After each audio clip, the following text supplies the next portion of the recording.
ஸ்ரீமதே ராமானுஜாய நமக. ஆழ்வார் எம்பெருமானார் ஜீயர் திருவடிகளே சரணம், ஆச்சாரியன் திருவடிகளே சரணம். அற்புதமாக பாண்டிய நாட்டு திவ்ய தேசங்கள் அனுபவங்களை அனுபவித்துக் கொண்டு வருகின்றோம். திருக்குருகூர், அதற்கு பிறகு திருப்புளிங்குடி, திருத்தொலைவில்லி மங்கலம். இன்றைய திவ்ய தேசம் தென் திருப்பேரை என்கின்ற அற்புதமான திவ்ய தேசம். எம்பெருமான் பூதேவியினிடத்திலே தனியாக காதலை செலுத்துவதாக நினைத்து கொண்டு ஸ்ரீதேவி நாச்சியார் வருத்தப்பட்டார். அதை தெரிந்து கொண்டு துர்வாசர் ஸ்ரீதேவியை சமாதானப்படுத்த வேண்டும் என்று விழைகிறார். அதே சமயத்தில் பூமாதேவியானவள் துர்வாசரை சரியாக கௌரவிக்காததனாலே அவளுக்கு சாபத்தை கொடுக்க தன்னுடைய நிறத்தை எல்லாம் இழந்து மீண்டும் நிறம் பெற்று எம்பெருமானை மறுபடியும் அடைய வேண்டும் என்று இந்த திவ்ய தேசத்துக்கு வந்து தவம் புரிந்து எம்பெருமானை நோக்கியே பிரார்த்தித்து கொண்டிருக்க, அங்கு இருக்கக்கூடிய தாமிரபரணி ஆறிலே எம்பெருமானுடைய மகரங்கள், காதிலே இடும் திருக்குண்டலங்களானது மிதந்து வர அதை எடுத்து எம்பெருமானுக்கு சமர்ப்பித்து தன்னுடைய சாபமெல்லாம் நீங்க பெற்று மறுபடியும் எம்பெருமானை அடைந்தாள் அப்படின்னு இந்த திவ்ய தேச சரித்திரம் பெருமாளுக்கு. அதனாலே மகர நெடுங்குழை காதன் மாயன் அப்படின்னு திருநாமம். நீண்ட வளர்ந்திருக்கக்கூடிய திருக்காதுகள்ல மகர நெடுங்குழை, நெடுமையான மகர குழைகளை சாத்தி கொண்டிருக்கிறதுனால எம்பெருமானுக்கு மகர நெடுங்குழை காதன் என்று திருநாமம். இந்த திவ்ய தேசத்துக்கு சிறப்பு என்னன்னா, நம்மாழ்வாரினுடைய அமுத திருவாயிலிருந்து தோன்றின வாக்குகளே இந்த எம்பெருமானுக்கு, இந்த திவ்ய தேசத்து குறித்து சொன்ன வார்த்தைகள், அமுத வார்த்தைகளே எம்பெருமானுக்கு திருநாமங்களாகவே அமைந்திருக்கின்றது. மூலவர் மகர நெடுங்குழை காதர்.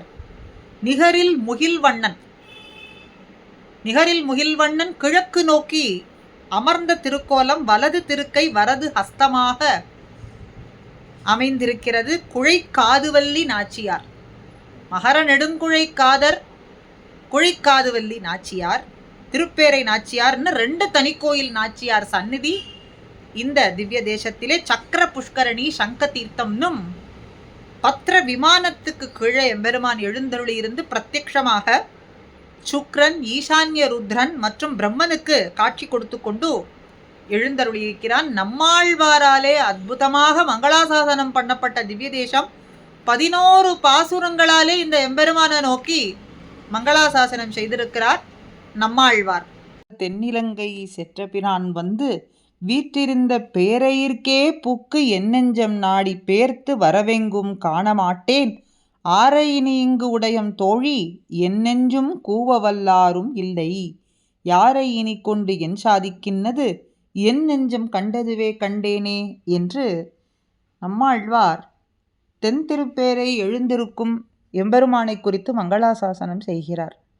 நம்மாழ்வார் பெண்மை நிலையை அடைந்து தலைவி தன்னை சுற்றி நின்று அறிவுரை சொல்லி தடுக்கும் முறையிலே அமைந்திருக்கக்கூடிய பாசுரம் இந்த பாசுரம்.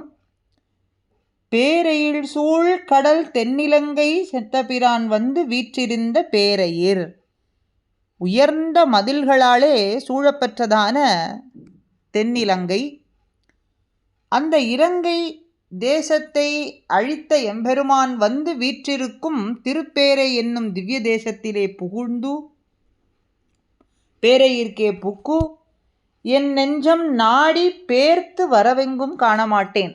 அப்ப திருப்பேரை என்னும் திவ்ய தேசத்திலே வந்து புகுந்து அவனை தேடிய என்னுடைய உள்ளம் இருக்கே, மீண்டும் திரும்பி வருவது அப்படிங்கிறதே இல்லை. நான் காண மாட்டேன், காணாதவளா இருக்கேன். திரும்பி என்னுடைய நெஞ்சம் வந்ததான்னு பார்த்தா திரும்பி வருவதை நான் காணாதவளாய் இருக்கேன். இப்படிப்பட்ட நிலையிலே தோழி நான் யாரை துணையாக பெற்றுள்ளோம் அப்படின்னா ஒத்தரையும் பெறவில்லை. அதனாலே சென்ற நெஞ்சத்தை மீண்டும் அழைக்கக்கூடிய ஆற்றல் உடையவர் ஒருவருக்கும் இல்லை. இனி யாரை கொண்டு என்ன சாதிக்க முடியும் அப்படின்னு தன்னுடைய நெஞ்சம் பார்த்ததையே நானும் பார்த்தேன்னு சொல்கிறாள். திருப்பேரையிலே எழுந்தருளியிருக்கும் எம்பெருமானிடத்திலே சென்ற என்னுடைய நெஞ்சானது மீண்டு மறுபடியும் திரும்பி வந்ததான்னு கேட்டா, மறுபடி வந்ததுங்கிறதையே காணாதவளாய் இருக்கேன். திரும்பி வருவதற்கே இல்லை. மீண்டும் வருவதை நான் காணாதவளாய் இருக்கேன். அதனாலே ஆரை இனி இங்கு உடையும் தோழி, இனிமேல் யார் நமக்கு உறுதுணையாக இருக்கிறார்கள்? என் நெஞ்சை தவிர சொல்றதற்கு இங்கே ஒத்துருமில்லை. யாரை இனி கொண்டு என் சாதிக்கின்றது? இனிமேல் யாரை கொண்டு என்ன சாதிக்க முடியும்?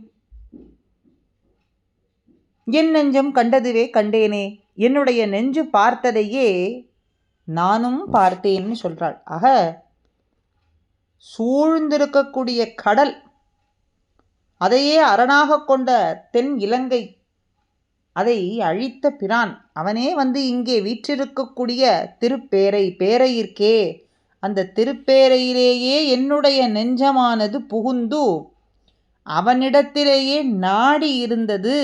பேர்த்து வரவெங்கும் மறுபடியும் அவனை விட்டு திரும்பி வருவதற்கே இல்லை. ஆக என் நெஞ்சம் பார்த்ததையே நானும் பார்த்து கொண்டிருக்கேன்னு நம்மாழ்வார் இந்த எம்பெருமான குறித்து மங்களாசாசனம் செய்கிறார். பிள்ளைபெருமாள் ஐயங்காரும் அரைசாகி வையம் உழுது ஆண்டாலும் இன்பக் கரைசார மாட்டார்கள் கண்டீர், முறைசாரும் தென்திருப்பேரை பதியான் சீர்கெட்டு நாவிலவன் தந்திருப்பேரை பதியாதார் அப்படின்னு சொல்றார். முரசங்கள் முழங்க பெறும்படியான தென்திருப்பேரை, விழா ஒலி, எங்கும் வேத ஒலி, பிள்ளை குழாங்கள் விளையாட்டு ஒலி எல்லாம் ஒலிக்கும்படியான திவ்ய தேசம். இப்படி மங்களமான திவ்ய தேசம். முரசங்கள்லாம் முழங்கப் பெறும் தென்திருப்பேரை என்னும் திவ்ய தேசத்து எம்பெருமானினுடைய சிறப்புகளை கேட்டும் அந்த எம்பெருமானுடைய திருப்பெயரை நாவிலே தழும்பு ஏறும் படிக்கு சொல்லி வாழாதவர்கள் இந்த லோகம் முழுவதையும் அரசனாக இருந்து ஆண்டாலும் ஒரு இன்பத்தையும் அடைய மாட்டார்கள். எது இன்பம்? எம்பெருமானுடைய நாமத்தை சொல்றதுதான் இன்பம். நாவாயில் உண்டே நமோ நாரணா என்னும் சொல்லுண்டே, ஓவாது உரைக்கும் பொழுது உண்டு. எல்லாம் இருக்கு. நாக்கு இருக்கு சொல்றதுக்கு, நாமம் இருக்கு, எம்பெருமானுடைய நாமம் இருக்கு சொல்றதுக்கு, பொழுது இப்பொழுது பொழுதும் இருக்கே. ஆக இன்பமான அந்த நாமத்தை தழும்பு ஏறும்படிக்கு சொல்லி வாழாதவர்கள் இந்த லோகம் முழுவதும் அரசனாக இருந்து ஆண்டாலும் பெறக்கூடிய இன்பம் அது இன்பம் கிடையாது. ஒரு இன்பத்தையும் பெறமாட்டார்கள்னு சொல்றார். தென்திருப்பேரை பதியான் சீர்கட்டு நாவிலவன் தன் திருப்பேரை பதியாதார். தழும்பும்படிக்கு அவனுடைய நாமத்தை சொல்லி ஏத்தாதார் அரசையாகி வையமுழுது ஆண்டாலும் இன்பம் கரைசார மாட்டார்கள். இன்பம் பெறவே மாட்டார்கள் அரசனாக இருந்தாலும் கூட. ஆக தென்திருப்பேரை என்னும் திவ்ய தேசத்து எம்பெருமானுடைய சிறப்புகளை கேட்டும் நாவார தழும்பு படும்படிக்கு தொழுது ஏத்துங்கள் என்று பிள்ளைபெருமாள் ஐயங்காரும் குறிப்பிடுகின்றார். ஆக ஆழ்வார் வாக்குப்படியும் பிள்ளைபெருமாள் ஐயங்காரினுடைய கருத்துப்படியும் அவனுடைய நாமத்தை காதார கேட்டு வாயார சொல்லி சஹிருதயமாக உணர்ந்து அவனுடைய திருவடிகளையே பிரார்த்தித்திருப்போமாக. ஸ்ரீமதே ராமானுஜாய நமஹா.